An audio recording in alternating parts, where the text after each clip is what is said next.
राष्ट्रवादीचे नेते शरद पवार यांनी शनिवारी पाटील कुटुंबियांची सांत्वनपर भेट घेतली. पेजारी येथील त्यांच्या राहत्या घरी जाऊन मीनाक्षी पाटील यांच्या प्रतिमेला अभिवादन करून पाटील कुटुंबियांची विचारपूस केली. त्यांच्या सोबत पत्नी प्रतिभा पवार, राष्ट्रवादीचे प्रदेशाध्यक्ष जयंत पाटील, नांदेडचे आमदार श्यामसुंदर शिंदे, शेतकरी कामगार पक्षाच्या राज्याच्या महिला आघाडी प्रमुख आशा शिंदे आदी मान्यवर मंडळी उपस्थित होती. शरद पवार यांचे शेकापशी फार जवळचे ऋणानुबंध आहेत. शरद पवारांच्या मातोश्री शारदा माता पवार शेकापच्या नेत्या होत्या. शेकाप हा पक्ष राष्ट्रपिता ज्योतिबा फुलेंच्या सत्यशोधक विचारातून निर्माण झालेला पक्ष आहे. क्रांतीसूर्य नारायण नागू पाटील यांनी राष्ट्रपिता ज्योतिबा फुलेंचे आंदोलन पुढे चालवले. यातूनच खोतशाही नामशेष झाली. शेती कसणारे कुळ शेतीचे मालक झाले. मीनाक्षी पाटील या क्रांतीसूर्य नारायण नागू पाटील यांच्या नात होत. त्यामुळे माजी राज्यमंत्री मीनाक्षी पाटील यांच्या निधनाची माहिती कळताच राष्ट्रवादीचे नेते खासदार शरद पवार यांनी शनिवार दिनांक 30 मार्च रोजी शेकाप सरचिटणीस आमदार जयंत पाटील, आमदार पंडित पाटील, शेकाप जिल्हा चिटणीस ॲडव्होकेट आस्वाद पाटील यांची अलिबाग तालुक्यातील पेजारी येथील त्यांच्या राहत्या घरी जाऊन त्यांची सांत्वनपर भेट घेतली. यावेळी जिल्हा परिषद माजी अध्यक्षा सुप्रिया पाटील, रायगड बाजारचे चेअरमॅन नृपाल पाटील, जिल्हा परिषद माजी सदस्य भावना पाटील,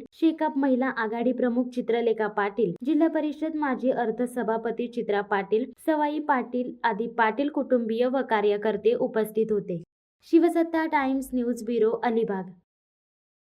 दे धडक बेधडक वृत्त देणाऱ्या आपल्या शिवसत्ता टाइम्स न्यूज चॅनलला लाल बटन दाबून सबस्क्राईब करा आणि बेल आयकॉनला क्लिक करायला विसरू नका.